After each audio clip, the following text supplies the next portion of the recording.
कर्जत तालुक्यात आज सकाळच्या सुमारास टेम्पो भरून मांस सापडून आलं। गोरक्षक यांनी हा टेम्पो पोलिसांना पकडून दिला। हजारो किलो मांस असलेला टेम्पो बंद अवस्थेत रस्त्याजवळ पडला होता।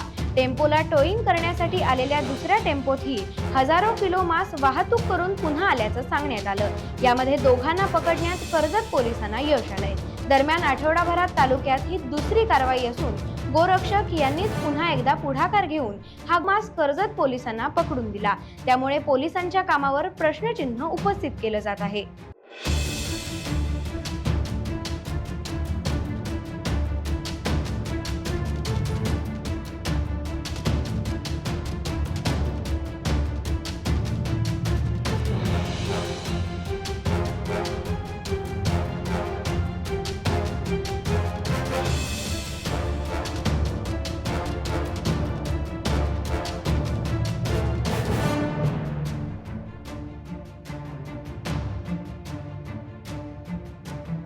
टाइम्स डिजिटलला लाईक करा, शेअर करा, सबस्क्राईब करा आणि बेल आयकॉन दाबायला विसरू नका।